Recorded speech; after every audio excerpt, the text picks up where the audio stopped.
कक्षा 8 के सभी प्यारे विद्यार्थियों का आज की इस वीडियो में हार्दिक स्वागत और अभिनंदन। उम्मीद करता हूं कि आप सभी स्वस्थ होंगे, मस्त होंगे और आपके बोर्ड परीक्षा आने वाली है तो उसकी तैयारी आप बहुत ही शानदार कर रहे होंगे। ये आपके सामने कक्षा 8 की जो गणित का आपके पेपर होने वाला है उसके लिए काफ़ी इंपॉर्टेंट क्वेश्चन पेपर आपके सामने है और इसमें आपके जो महत्वपूर्ण प्रश्न हैं जो आपके बोर्ड के पेपर में पूछे जाएंगे उन सभी की इस वीडियो में डिस्कस करने वाले हैं।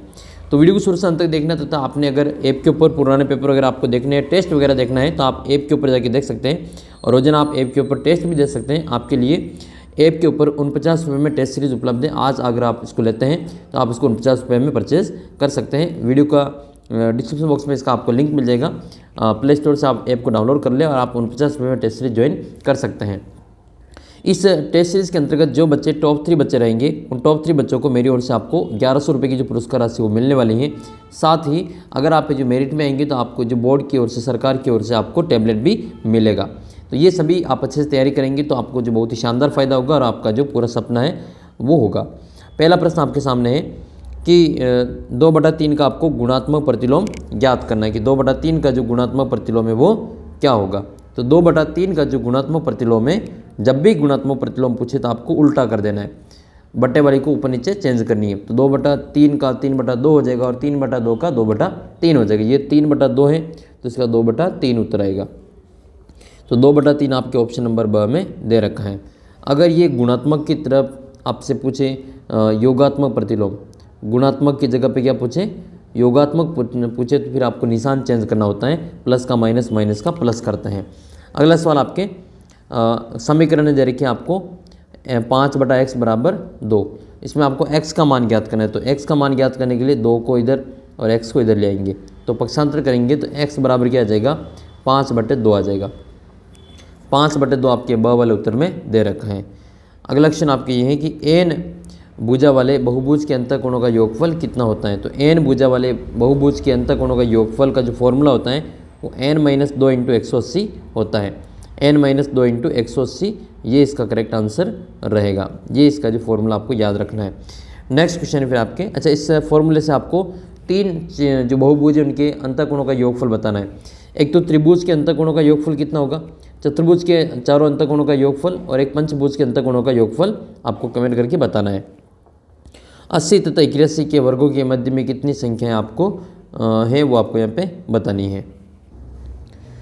अगला जो क्वेश्चन है आपका ये कि 80 और 81 के वर्गों के बीच में कितनी संख्याएं वो आपको बतानी है। तो क्या करना है, 80 का आपको वर्ग लिखना है, 81 का भी वर्ग लिखना है, फिर घटा लेना है। जो भी आंसर है उससे एक और कम कर लेना है। तो 161 इसके अंतर आएगा, इन दोनों के वर्गों का अंतर, फिर उसमें से एक को घटाएंगे तो 160 इसका उत्तर रहेगा। अगला प्रश्न है, एक घन का आयतन 64 घन सेमी है, घन मीटर है, तो इस घन की भुजा बताएं। तो 64 किसका घन होता है, 4 का घन होता है, तो इसका उत्तर क्या हो जाएगा, 4 मीटर इसका आंसर रहेगा। अगला प्रश्न ये है क्वेश्चन नंबर 6, यदि किसी वस्तु का क्रय मूल्य 1500 रुपये है और उस पर 10% का बटा कर लगाया जाता है तो किसी ग्राहक को उसके लिए कितने का भुगतान करना पड़ेगा। तो 10% इसको कमी आपके इसमें रहेगी। तो ये कितने का हो जाएगा, 10% बटा कर लगाया जाता है, इनकी छूट दी जाती है।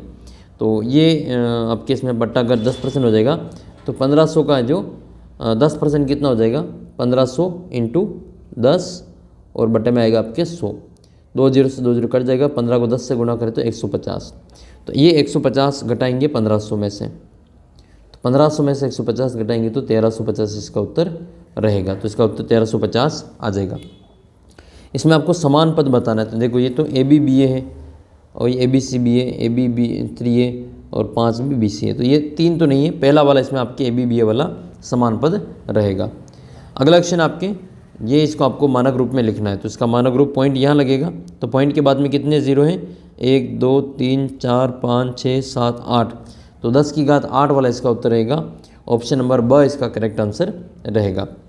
बंटन के जो गुणधर्म है वितरकता का उसको आपको लिखना है। तो गुणधर्म वितरक नियम क्या है, A+ या A कोष्टक B+C जो है वो आपको इसमें लिखना है। तो A का B से गुणा होगा प्लस A का C से गुणा होगा, इसको वितरण नियम कहा जाता है। अगला प्रश्न आपके 10वां है, समीकरण को आपको हल करना है। समीकरण को हल करने के लिए इसका अंदर गुणा करेंगे तो ये आ जाएगा आपके 8x + 4 बराबर 3 का अंदर गुणा करें तो 3x - 3 और प्लस में 7। इसको हल करेंगे तो 8x + 4 बराबर 3x और ये प्लस के 4, 4 से 4 कट जाएगा, तो ये क्या बचेगा इधर आपके 8x प्लस के 3 इधर आएंगे तो माइनस के 3x और बराबर में 0। 3 में घटाएंगे 8 में से तो 5x बचेगा बराबर 0, तो x बराबर 0/5 आएगा, जो कि इसका उत्तर भी आपके 0 ही आएगा। तो ये आपको ध्यान रखना, इसमें x का मान 0 आएगा। अगला क्वेश्चन है, इसका आपको घनमूल ज्ञात करना है। तो घनमूल ज्ञात करने के लिए आपको उसमें 3 के जोड़े बनाने, पहले घनमूल निकालने के लिए इसका अंडर रूट करेंगे, मतलब गुणनखंड करेंगे, और फिर इसमें आपको 3 के जोड़े बनाने। तो यहाँ पे लिखेंगे 17,576। सबसे पहले भाग देंगे 2 का, तो 2 का भाग देंगे तो 1 में नहीं जाएगा, 17 में जाएगा 8 बार, 8 दूनी 16, 15 में जाएगा 7 बार, 17 में जाएगा 8 बार और 16 में जाएगा 8 बार।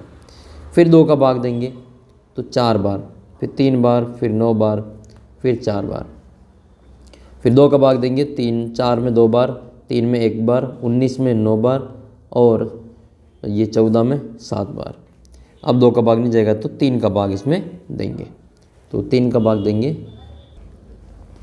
फिर आएगा 2197, इसमें आपकी ये 13 के घन है, तो इसमें 13 का ही भाग जाएगा, 13 का भाग 169 बार, 169 में 13 का जाएगा 13 बार और 13 में 13 का 1 बार जाएगा। तो जोड़े किन किन के बन जाएंगे, 3 के, एक तो 2 के और एक 13 के। तो यहाँ इसको लिखेंगे 2 गुणा 2 गुणा 2 गुणा 13 गुणा 13 और गुणा में 13। एक तो 2 बाहर आएगा, एक 13 बाहर आएगा, तो 2 × 13 और 13 दूनी कितने हो जाएंगे, 26 हो जाएंगे। तो इसका जो फाइनल उत्तर है वो आपकी कितना आएगा, 26 उत्तर आएगा। इसी प्रकार से आपके अगला क्वेश्चन आपको करना है, सत्य असत्य बताना है। सत्य असत्य में देखना है कि इसमें कौन सा गलत है कौन सा सही है। ये कह रहा है कि -1/2 का जो मान है वो माइनस का 1 ही होता है, तो ये गलत है, ये आपके असत्य हैं। -1/2 करेंगे तो -1 को 2 बार गुणा करना है, इसका मतलब माइनस माइनस प्लस हो जाएगा और 1 उत्तर आएगा। तो ये माइनस में ही दे रखा है, इसका मतलब ये असत्य हो जाएगा। 2/2 और 5/2 का जो मान है वो 10/2 के बराबर होता है। ये 2 पंजे 10 हो जाएगा और इसकी घात 2 ही, ये बिल्कुल सही है। अगर इसकी घात एक जैसी है, a की घात m और b की घात भी m है, तो इसको a × b की घात m के रूप में लिख सकते हैं। तो ये 2 × 5 10 हो जाएगा और 10/2 इसका आंसर रही है, तो ये बिल्कुल आपके सत्य रहेगा। आधार समान होने पे गुणा में घातें जुड़ जाती है, ये भी बिल्कुल आपके सत्य हैं। 2/4, या ये कह रहे हैं कि -2 जो है 2 है, वो इसका उत्तर -4 आएगा, जो कि गलत है, आपके असत्य रहेगा। इसका उत्तर +4 आता है। अगला प्रश्न है कि 10 भुजा वाले बहुभुज को क्या कहते हैं, तो उसको 10 भुज कहते हैं। 5 भुजा वाले बहुभुज को पंचभुज कहा जाता है। और आयत के दोनों विकर्ण कैसे होते हैं, तो आयत के दोनों विकर्ण समान होते हैं। एक समांतर चतुर्भुज के आसन कोण होते हैं, तो आसन कोण संपूरक होते हैं। संपूरक का मतलब ऐसे 2 कोण जिनको जोड़ने पे 180 डिग्री आता है, उनको संपूरक कोण कहते हैं। और पूरक का मतलब जिनको जोड़ने पे 90 डिग्री आता है। वर्ग का प्रत्येक कोण कितने का होता है, तो 90 डिग्री होता है। आप कमेंट करके बताने कि समबाहु त्रिभुज का प्रत्येक कोण कितने डिग्री का होता है। समबाहु त्रिभुज का प्रत्येक कोण कितने का होता है। पंचभुज में कितने विकर्ण होते हैं, तो विकर्णों की संख्या यहाँ पे ज्ञात करेंगे, तो पंचभुज में 5 विकर्ण होंगे। तो ये पंचभुज की आकृति है और इसमें आपके कितने विकर्ण होंगे, 5 विकर्ण रहेंगे। ठीक है, एक तो विकर्ण ये रहा 1 2 3, एक ये 4 और एक ये रहा 5, तो कितने विकर्ण हो जाएंगे, 5 विकर्ण हो जाएंगे। फिर कुछ महत्वपूर्ण प्रश्न और है, इनको भी कर लेते हैं, फिर बाकी इसको आगे बाकी दूसरे वीडियो में हल करेंगे। नेक्स्ट है आपकी ये 6x 4y और 8z, तो इसका आपको क्या करना है, गुणनखंड करना है, मिलान करना है। तो इसमें किसको गुणा करने पर ये इसके सेम टू सेम आपके आ जाएगा। तो यहाँ पे इनको गुणा करेंगे c वाले से, तो c वाले का गुणा ये 2 3 6 और 2 दूनी 4 और 2 चौक 8y, ये 8z, ये वाला इसमें मिलान रहेगा। abx aby, तो ये वाला आपके इसमें a से मिलान हो जाएगा। और 49 वाला और 36 वाला 7 और 6 वाले से बचा हुआ हमारा d से मिलान कर लेंगे। एक पासे को एक बार फेंका जाता है तो परिणाम की प्रायिकता ज्ञात करना है। तो पासे को फेंकेंगे तो प्रायिकता ज्ञात करने से परिणाम क्या आएंगे, तो परिणाम जो होंगे वो 1 से लगा के 6 तक आएंगे। 1 2 3 4 5 और 6, ये इसके परिणाम आएंगे। इसमें से इसमें से आपके अभाज्य संख्या कौन सी है, तो अभाज्य संख्या 2 है, 3 है और 5 है। तो अनुकूल परिणाम कितने हो जाएंगे, 3 हो जाएंगे और कुल परिणाम 6, 3/6 यानी कि 1/2 उत्तर आएगा। 4 से छोटी या बराबर आने की, तो 4 से छोटी संख्या कौन सी है, ये 4 के बराबर, तो 1 से 4 तक। तो अनुकूल परिणाम 4 बटा कुल परिणाम 6, काटेंगे तो 2/3 इसका उत्तर आएगा। सम संख्या आने की प्रायिकता, तो सम संख्या कौन कौन सी है, 2, 4 और 6। अनुकूल परिणाम कितने आएंगे, 3 और बटे में 6, तो 3/6 का मतलब 1/2 आएगा। फिर 5 प्राप्त होने की प्रायिकता, परिणाम तो 5 एक बार ही प्राप्त होंगे और प्रायिकता ज्ञात करेंगे तो 1/5 इसका उत्तर रहेगा। अगला इंपॉर्टेंट क्वेश्चन आपके समांतर चतुर्भुज दे रखा है ABCD और इसके सभी कोण ज्ञात करने। तो समांतर चतुर्भुज में क्या होता है बच्चों, आमने सामने के कोण बराबर होते हैं। तो ये वाला कोण और ये वाला कोण बराबर होगा, तो ये 70 है तो ये वाला भी आपके 70 हो जाएगा। कोण A बराबर कोण D आएगा, बराबर में कितना 70 लिखेंगे। कारण क्या है, सम्मुख कोण है। समांतर चतुर्भुज के सम्मुख कोण हमेशा बराबर होते हैं। तो अगर ये बराबर है तो फिर ये वाले भी बराबर होंगे, B और C भी बराबर रहेगा। तो अगर आपको B और C में से कोई एक कोण पता है तो फिर इसका मतलब दूसरा कोण भी ज्ञात कर लेंगे। पहला कोण कैसे ज्ञात करेंगे, तो हमें ये पता है कि समांतर चतुर्भुज के 2 आसन कोण, 2 लगातार कोण की जोड़ 180 डिग्री होती है, यानी कि A और B को जोड़ेंगे तो इनकी जोड़ यहाँ पे 180 डिग्री के बराबर आएगी। तो एक 70 है तो दूसरा 180 में से 70 घटा लेंगे तो x बराबर कितना आएगा, 180 - 70 बराबर 110 डिग्री। तो ये B का जो मान है वो 110 डिग्री आएगा, तो कोण C बराबर भी 110 डिग्री आएगा। कारण क्या है, ये दोनों एक दूसरे के आसन कोण है।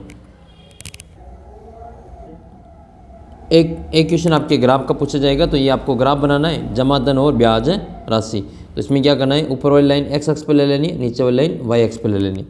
तो एक तो आपको खड़ी लाइन खींचनी है जो y अक्ष हो जाएगी, एक आड़ी लाइन खींचनी जो x अक्ष हो जाएगी। x अक्ष पे क्या क्या लेना है, 1000, 2000, 3000 और 4000। 1000, 2000, 3000 और 4000, ये हो जाएगा आपके 1000। यहाँ ले लेंगे 2000, यहाँ 3000 और यहाँ पे आएगा 4000। इधर आएगा आपके, देखो 80 का गैप है तो 80 लेंगे इसमें, 80, 160, 240 और 320। अब इसमें क्या करना है, आपको पैमाना लिखना है। तो पैमाना क्या है, इस देखो पैमाना भी लिखना है इसमें।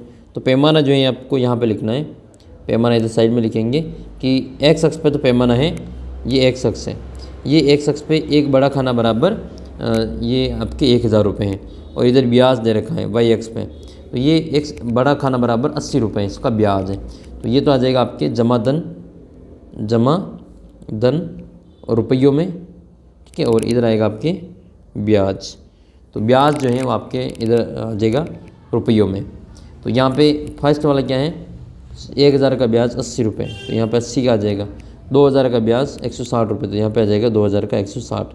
3000 का 240, 4000 का 320। तो फिर इन सबको क्या करेंगे, एक सीधी रेखा में मिलान कर लेंगे और इसकी आपको ग्राफ बन जाएगा। ये कह रहा है कि 3500 रुपये का कितना ब्याज आएगा, तो 3500 3000 और 4000 के बीच में आ रहे हैं, तो इसका बीच में यहाँ पे आ जाएगा ये, ठीक है। तो ये बीच में इसका जो ब्याज है वो इन दोनों के बीच में आ जाएगा। तो यहाँ पे कितना है बीच में, 3200 और 240 के बीच में, तो इसमें 40 और जोड़ देंगे, आधा है ना ये, तो इसमें 40 और जोड़ेंगे, तो 240 में 40 जोड़ेंगे तो कितना आएगा, 280 रुपये इसका ब्याज आएगा। और भी इसके जो महत्वपूर्ण प्रश्न है वो आपको अलग से वीडियो में मिल जाएगा, चैनल को सब्सक्राइब कर लेना। और मैं आपके सभी जो मॉडल पेपर वगैरह है वो सोल्व करवाऊंगा, चैनल को सब्सक्राइब करके रखें, अपना व्हाट्सअप ग्रुप ज्वाइन कर लेना। इसी प्रकार के और पेपर आपके पास में हो तो आप मुझे अपने व्हाट्सअप नंबर पर भेज सकते हैं, उसका सोल्यूशन मैं आपको करवा दूंगा। मिलते हैं आपको अगले वीडियो में, तब तक जय हिंद जय भारत। आप ये वीडियो कहाँ से देख रहे हैं कमेंट करके ज़रूर बताना।